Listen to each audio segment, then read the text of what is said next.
On my first birthday, my parents got me a cake. It was basically a doctor cake. Right. So I actually started down the medicine path and then I dropped out like 6 months in.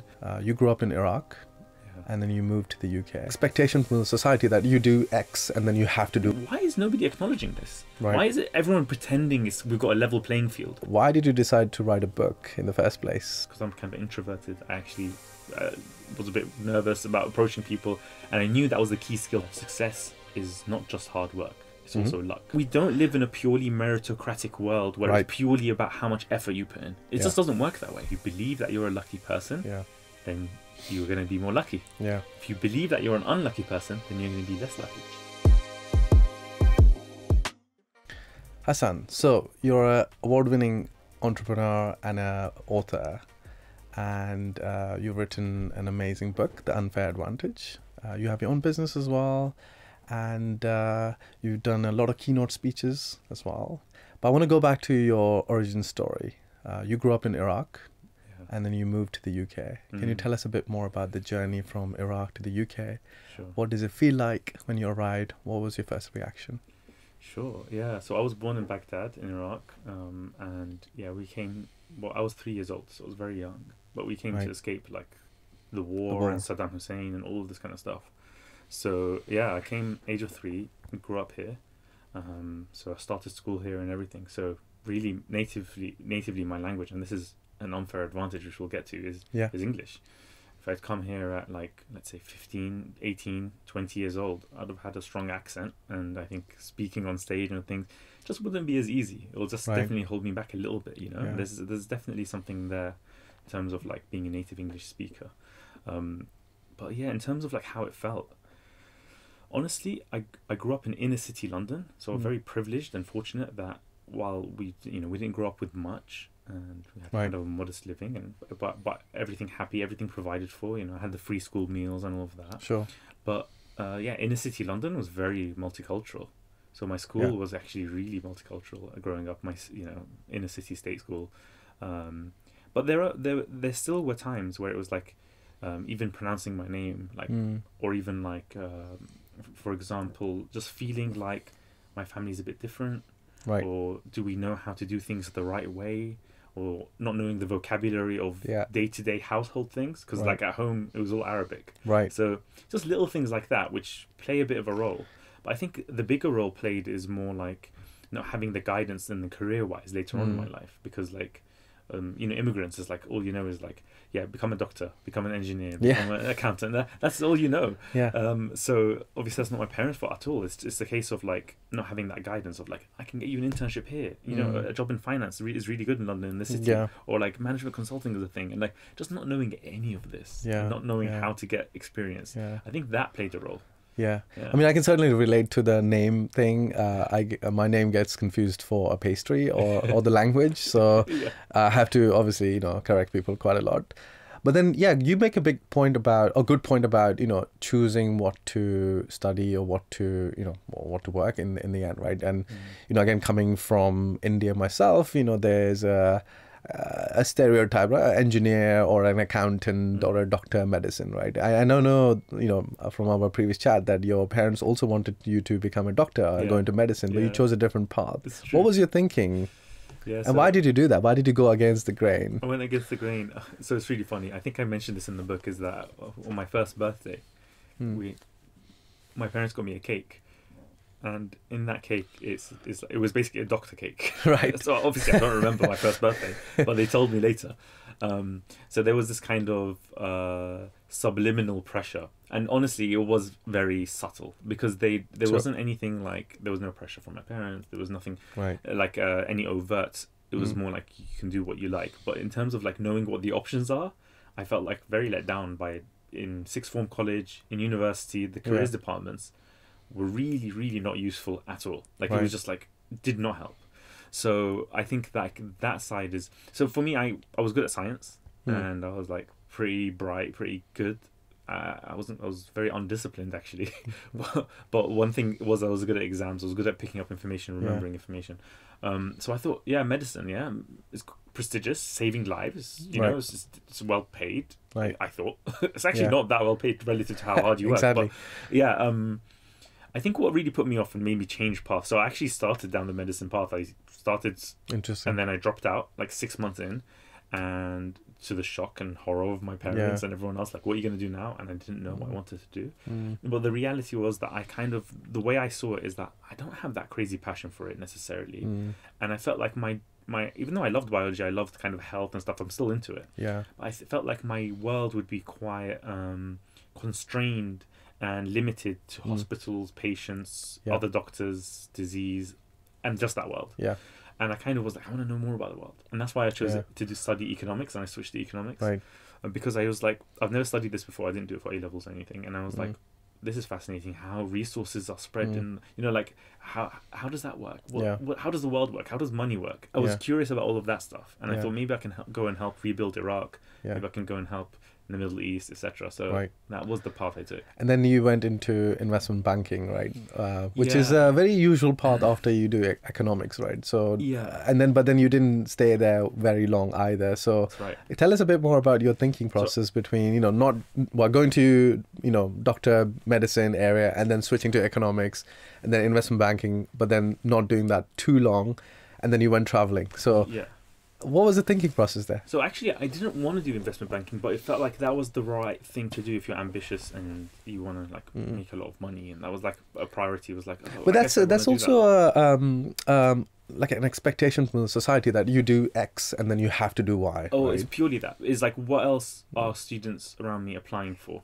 Oh, they're applying to banking. Okay, so I'll do that too. So then I guess I'll do that too. Like, it was like, I was so clueless. I just felt completely clueless. I still remember one of the options was management consulting, and it was like, I just couldn't get it through my head how a graduate can consult companies on management. It made no sense to me, and that's one of the reasons I didn't go into it, even though I think it would have probably suited me in a way. It's just another one of those typical paths. But funnily enough, Danish, I didn't go into investment banking. What happened was, I finished university, I got my 2-1, which was actually a struggle for me because the lack of discipline and the procrastination and all of that.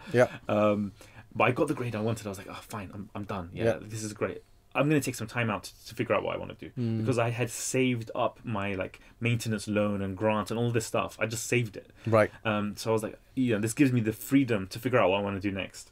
And I didn't know what I wanted next. And I hadn't applied to any of the banking roles, etc. So, but I found this online course, and it was about how to make money online. Wow.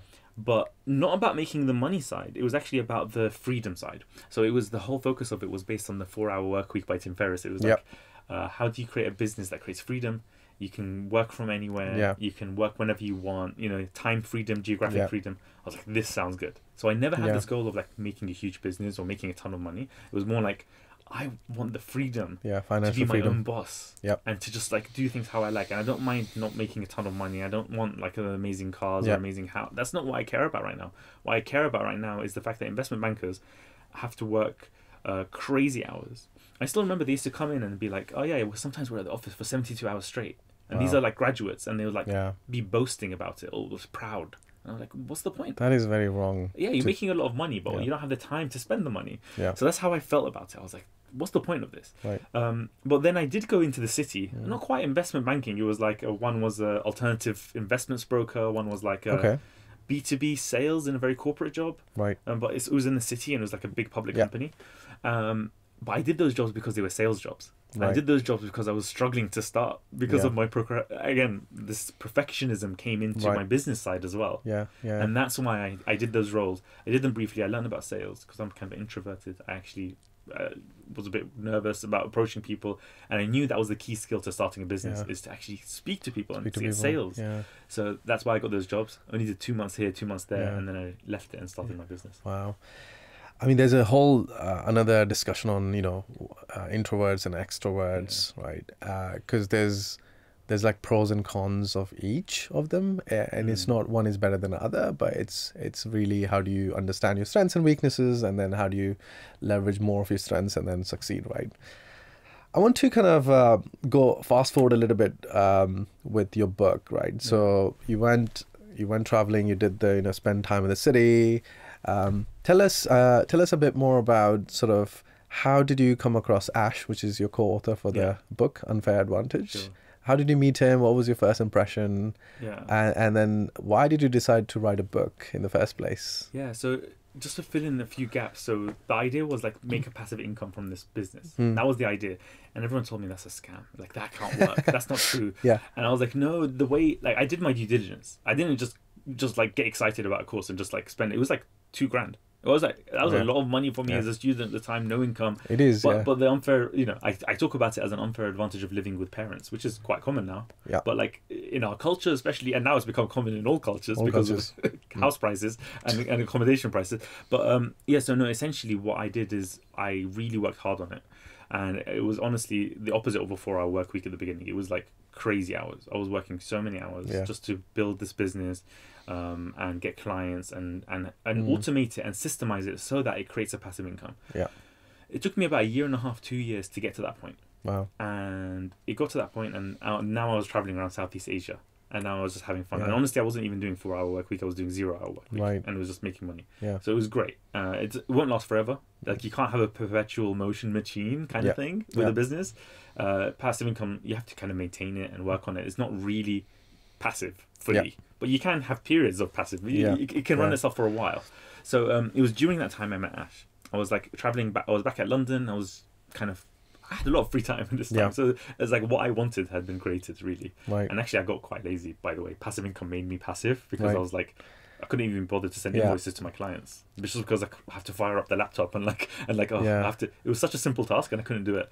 But I met Ash. We were at a business dinner and it was just serendipity. Really, it was like we talk about this: how location and luck, right place, right time. Miles framework. The Miles framework. Yeah, this is the framework in the book to figure out your unfair advantage. Yeah. And I just met Ash. We don't even do such like business dinners. It was just unusual. But we sat next to each other. Yeah. We had just had so he was the first marketing director of Just Eat. Yeah. Ash. So Just Eat, big food delivery company. Yep. They had an IPO, so they went on the stock market for £1.5 billion, $2.4 billion. Yeah, amazing. Which is incredible. And he was the first marketing director, the third senior member of staff in the UK. Amazing. So he'd done amazing, and he was a serial entrepreneur. He was very entrepreneurial. He'd done other businesses, he'd sold them, etc.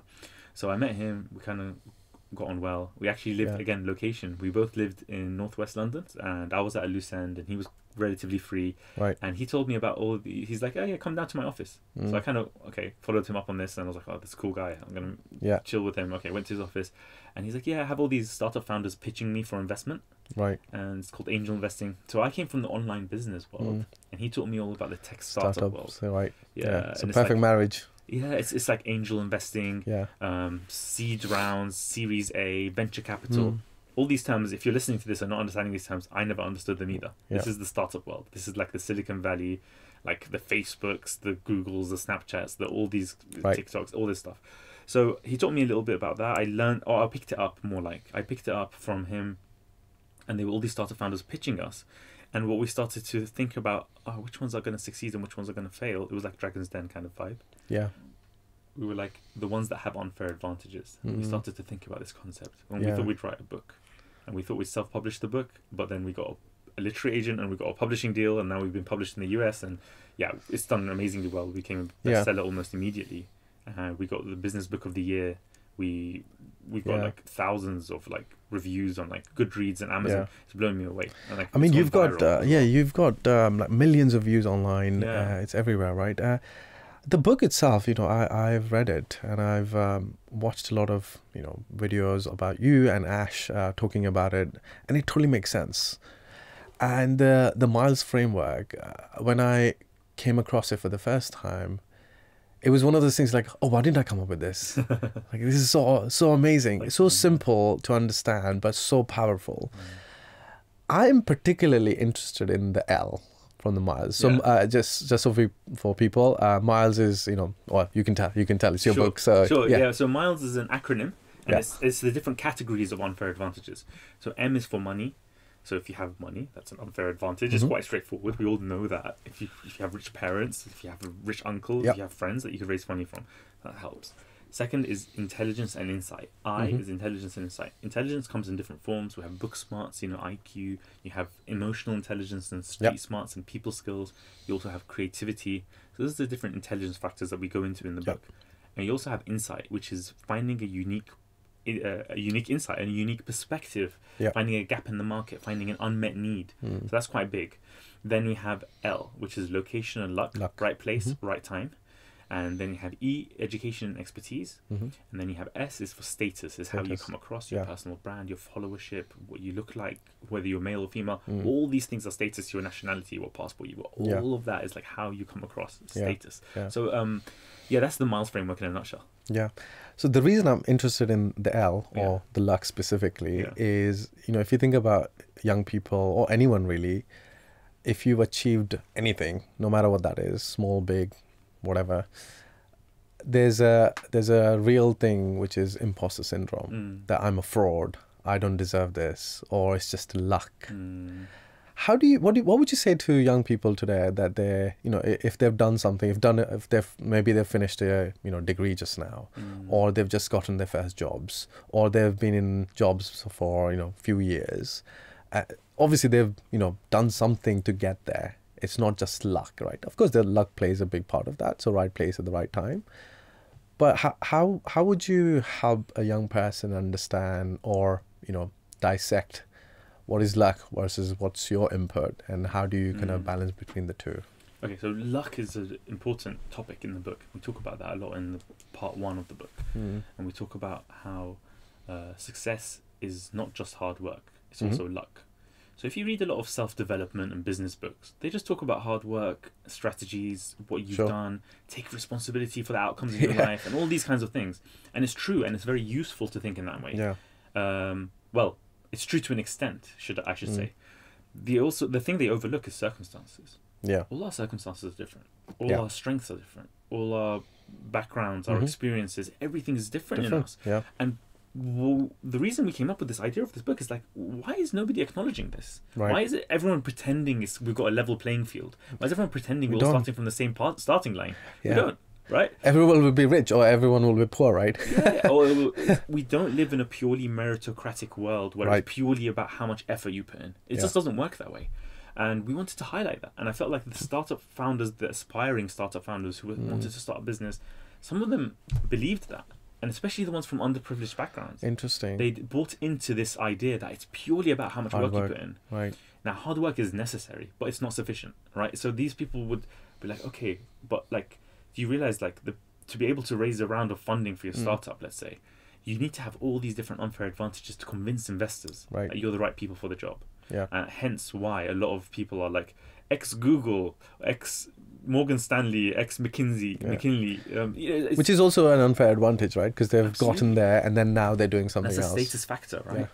And people get confused because they're like, oh, but they worked hard to get into, let's say, Oxford or Cambridge or Stanford or Harvard. Yeah. And yes, they worked hard, but they also had a lot of circumstances in their favor, from childhood, their education, their parents, their commitments, and even talent. Talent. We could even go that far. Right. So I think it's really important to understand that success is a combination of hard work and sort of merit. Yeah. You deserve it, but also luck and randomness, and that's the side that we don't necessarily deserve.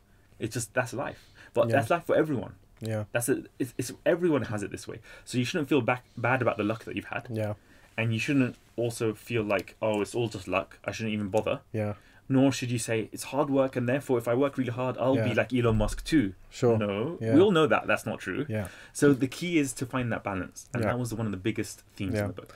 What would you say to someone who says, oh, I'm not lucky, how do I increase my luck? Yeah, that's a good question. And so it almost feels like an oxymoron. Like, how do you increase luck? Because it feels like luck is just random. So how could you have control over it? Right. Well, we have a chapter on luck in the book, and we talk about how do you increase your luck, funnily enough, because there's been psychological experiments run.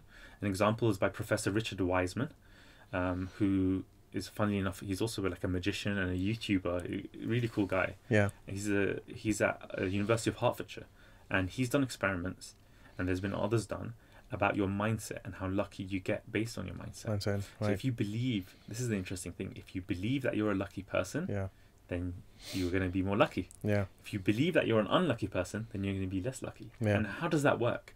Well, one of the ways it works is that you don't spot opportunities if you believe you're unlucky. You just don't spot it. Right. And you don't take your chances because you're like, why should I bother? I'm unlucky anyway. And you just don't even notice Opportunities open right there in front of you. Right. You don't even notice them. And if you have the mindset of, I'm lucky, the world is full of opportunities, I could just, I could take advantage of them. I'm going to work hard. I'm not just going to lie back and say I'm going to win the lottery. That's different. That's not possible. Or very likely. The key is to think about yourself as being lucky and also being proactive in taking action. So you increase your luck by, number one, thinking that you're lucky and believing that you're lucky. And number two is you put yourself out there more. You roll the dice more. How do you roll double six? You keep rolling the dice. Nobody's counting how many times you fail. It's the same in life. You just keep trying things and suddenly you get lucky. That's how it works. Well, I think this is it, right? I mean, what I'm listening from this is there's two things. One is you have to show up again and again and again. And then you have to be optimistic as well, that if you believe in something, that, if you try a few times, hopefully it will click through one day, right? But if you don't try in the first place, if you're not optimistic in the first place, it will never happen for you. And then you'll go into this vicious cycle of, oh, I'm unlucky, I shouldn't even bother, right?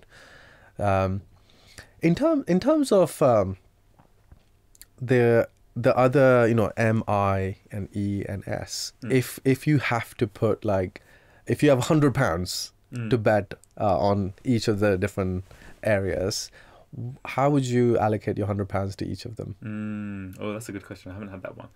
I'll tell you what. It's actually, I probably would. How do I allocate it? Like an investment portfolio. Yeah. Well, I'll start by saying, number one, by far the most powerful one. So I put most of the money into status. Interesting. Okay. Status is but how the can most powerful someone? one. Yeah, because if someone comes from a very underprivileged, or has no status, how do you put all your money in that? So this is a good question. So this is why this is a bit. All the other Miles components, MILE, money, intelligence, insight, location, luck, education, expertise, all of those can build your status. Yep. And that's the key. That's why status is the most powerful one, because it's the one that is actually, all the others feed into it. Yeah. Now, there are status factors that you have nothing to do with. It's to do with how you look, how tall you are, your accent, where you grew up, where you were born, what kind of education your parents put you through, that kind of thing. Like that, you have no control over. If you're born a prince, then you're born a prince. Like that's status, right? You marry a prince, you marry a prince. So that's like, you can control that a bit, but not much. Right. So there's a difference, right? So I think the most powerful one is status, because that's the one that you can have the most influence. Because status is your personal brand. It's like your reputation. It's like your even trust. Right. How well trusted are you is your status. Yeah. So if you have expertise, then you're going to be more likely to be trusted, and they're going to be like, oh, this guy's an expert in this thing. So yeah, let's invest in his company, or let's join his company, or let's, invite him on as a guest, or let's give them an honorary degree, or let's, all of these things, doors open up for you. Right. So status is the most powerful one. Now, in terms of like, what would I develop most? If you think of like the investing as what would you develop the most, I would develop the I and the E the most, because those are the ones that you have the most control over. In terms of insight, intelligence, you can build on it. You can build your emotional intelligence. That's going to be very powerful. You can build, sure. But we kind of all know that. But education and expertise in particular, is where you can have a lot of leverage. It's the one that's the most meritocratic of all the unfair advantages. Right. Now, I still call it an unfair advantage because you have a foundation to build on. You're lucky enough to even know that you should build this skill. Sometimes we work on a skill and then that thing blows up. And that's just luck. It's like, that was really useful actually, but I didn't know. Right. Steve Jobs learned about calligraphy in college. Suddenly it was useful when he was making the Mac and he was making fonts. Amazing example. Yeah. So it's I would really focus on building your skills, and I would really focus on putting yourself out there. Yeah, publish stuff, put things out there. People don't care about your degrees nowadays as much as they care about what work have you done. It's about your opinions and what do you care about. What you care about and the results. So one of the things that's like really people need to think of in terms of is delivering results. I think results is very, very important to think. It's like, what results am I giving? As opposed to how many hours of work am I doing? Right. What am I paid an hour? Think of it like the more entrepreneurial thinking is to think in terms of results. That's how you make a passive income. Yeah. Because I'm delivering results, so it doesn't matter. Yeah. That's the key. It's so two things there. One is that you're essentially valuing yourself as in your skill, right? So you're not getting paid for a minute or an hour. You're getting paid for your expertise that you build over the time, right? Whether that is going to uni or, a few years or many years of experience that you have, right? Which is very important.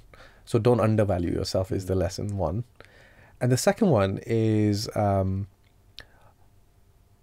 do you then sort of, actually the second, let me talk about the passive income first. There's a lot of so-called gurus who are teaching you online to make passive incomes, but we know that they've just made something up and then just selling it, right? How would you differentiate between someone who's really and truly making passive income, and is there such thing as passive in the first place? As you said, it's not really passive. Yeah. You have to work really hard for it to get to the passive bit in the end, right? Yeah. So can you just address that point around passive income? So I think, there's a lot of fake gurus out there. There's a lot of people, but there's also a lot of like legit stuff. Sure. And there's a lot of people who are actually doing legit content because they've just plagiarized it from someone who's legit, and they haven't actually got any background themselves. Right. So it's quite a mixed bag. So sometimes the advice is not bad, but that's because they've just ripped it from somebody else who actually gave decent advice. Sometimes the advice is awful and just rubbish, complete, like, or generic, or just completely generic. Exactly.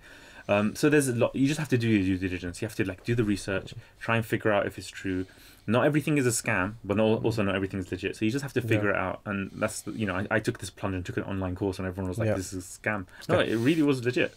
So that's number one. Number two, in terms of passive income, it's look, one thing that I've learned in my life is that some paths in life are more difficult than others.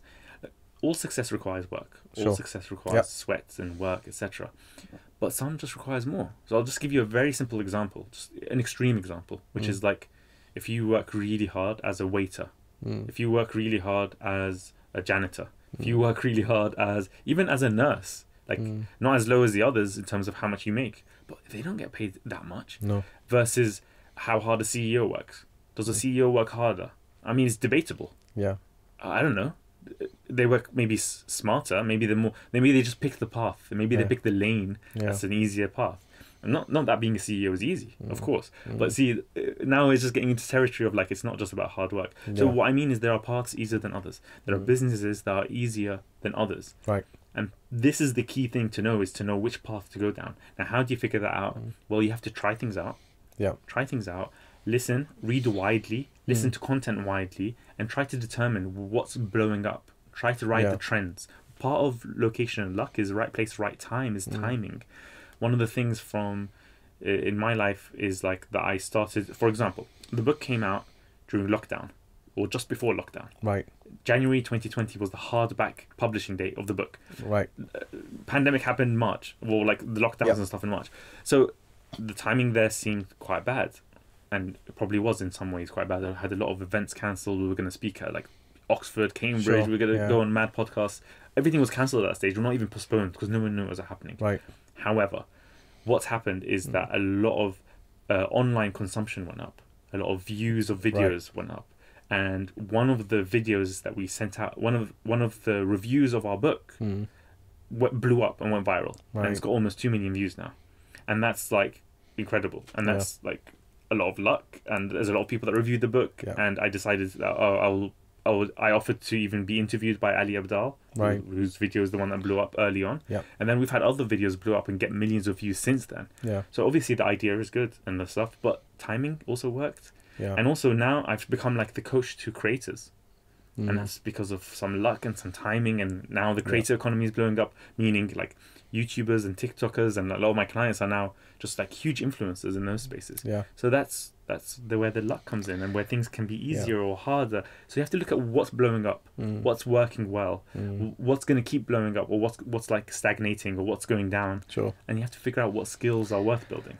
I mean, that's a fundamental of business, right? That if you are in business, then you need to know the current trends, and then you also need to almost start thinking about what's around the corner, what's the next trend as well. Of course, you can't predict exactly. No one has a crystal ball, but you sort of, if you're an expert in the field, if you have the skills, then you sort of can estimate what's going to be the next big thing, right? It's kind of, and then you can try and kind of work through it. Sometimes you don't even need to be that like able to predict the future. You could just see what's happening right now. Most people don't know what's happening right now. But if you just keep an eye on what's happening now, then you can kind of see what's the trend is, where are we trending towards. And the other thing about expertise, one thing that I thought is like, it takes many years, and maybe I'll write a book when I'm in my 40s or 50s. And look, I got a book publishing deal in my 20s, which is like blew me away. I never thought that would happen. But that's because I applied some of these principles without even knowing it, unfair advantage principles. That's amazing. And so the thing is, like, expertise might sound like, oh yeah, I need so many years. Actually, you just need to be obsessed with something. If you're just obsessed with something, 100% agree then with you that. can be an expert in it so fast. You'd be shocked at how fast. And now with new trends and new technologies that pop up, you can know about something for a month and you can be an expert in it. Like the blockchain stuff, the NFT stuff from last year, like you could be an expert by just studying that for a couple of weeks. Cryptocurrencies, like maybe a few years before, the same that's happening next. The same thing for TikTok. Like, oh, I'm an expert in TikTok. Yeah, how many years of experience do you have in TikTok? Is it a decade? It didn't exist. It's not even that old company. It's not old. So that's the key. So now it's exciting because you can do really have a lot of expertise by being even though you're very young. That's a very special thing that you have. Absolutely, yeah. I mean, it's you've just nailed it there, right? A couple of things before we wrap up. I look at your journey from Iraq to being an immigrant, and then going through your education, everything that you spoke about, and then going into the city, and then not doing that, and then pivoting again, and then the book, and then the book was about to launch, and then pandemic happened, and then online thing, and then obviously you work with a lot of amazing creators. Ali Abdaal, by the way, you should check it out if you haven't yet. And then Mark Tilbury is another one that you work with, amazing content creator. And others that I can't mention, but I look at your journey and there's a lot of like pivots, a lot of examples of resilience. Can you talk a bit more about that? What's the role of resilience in your life so far? Interesting. Resilience. I think pivots is about like following where the market takes you and also where your interests take you. So the intersection of your interests, your curiosity, and also where the market seems to be going. Yeah, it's that intersection is where you find the trend and you should like pivot or sidestep. So one of the pivots is getting into coaching. So I was very much a consultant. I'm an expert in this, and coaching is like one of the things that used to put me off it is like it's you answer questions with a question, and I just thought that's a bit not useful. that's a very annoying thing to do. If somebody asks me a question, I want the answer. I don't want another question back to me. But then I started learning about the power of coaching and how it helps people to get accountability and clarity. And then I've become a coach, and now I've started coaching like top influencers with millions of, I can't even reveal all of them, like millions of subscribers, millions of followers, and they're like coming to me for advice about niching down, about audience, and about monetizing, and about creating a business, and about how do they scale it. Because I have that experience of systemizing and automating my own business, and also have that ability to kind of, one of my unfair advantages is to explain things that are quite complicated, or some people make them complicated. I don't think they're complicated in a simple way. So I think that's one of the powers of the book, is that there's no jargon. It's easy to understand. There's an audio book available. You can just pick it up. It's just easy read. It's fun and full of case studies. So for me, I've just thought of it in terms of like following my passion. I haven't even thought of it in terms of resilience. Resilience, I think, in terms of setbacks. And I think when you go into business, you get a lot of setbacks, a ton of setbacks. I had so many moments of like, oh, I'm not cut out for this. I have imposter syndrome. What the hell is this? Especially for my first business, when I was scaling that or trying to automate that or make that work. Man, it was tough. And I think it's sales really helps because you get all the rejections and you build resilience there. So I think that really 100%. helped me. One of the last things that I asked the guest is, if you were young again, what would you say yourself? What advice would you give yourself? So if I was, here's what I'd tell myself. I would tell myself to try more things. I would tell myself to get more work experience, to try and get more placements and internships, and vary it. Don't think that I need to specialize or decide now. Just try lots of things, because there's so much that you learn. And that's why I would tell anybody, just try lots of things, and also publish things, post, create content, like write articles, create TikToks, teach things, especially for the I'm more on the educational side of being a creator as opposed to pure entertainment. Entertainment is important, of course, to get attention, but to be like a pure comedian, also I probably should try that as well. Actually, I would tell myself to try more things, to get more lucky, and to figure out earlier what I want and where my strengths are and what my unfair advantages are, because it takes knowing thyself takes a long time, and the more you try, the more you can learn. That's number one. Number two thing is, I would say that people don't really know what they're doing. It looks like it when you're a student. It looks like the adult world and the world of work. Everyone knows what they're doing. Yeah. No, they all just, nobody knows, right? Nobody just trying to figure it out they're themselves. just trying to figure it out, and they're just making it up as they go along. Yeah. So don't think that these scary companies and corporates, they're all like so efficient. It's all made up. There's no. Yeah. I used to study economics. I used to think like markets are all efficient and there's no opportunities. No, it's extremely inefficient, and there's so many opportunities. Someone's creating the opportunity, basically. Yeah. So like just understand the whole thing about expertise. Like if you're just interested in something, you're suddenly an expert. I used to be really into like health and nutrition and stuff. People used to say you should write a book. This is like back in 2011. I was like, as a procrastination tool for my A levels, I was like reading a lot online.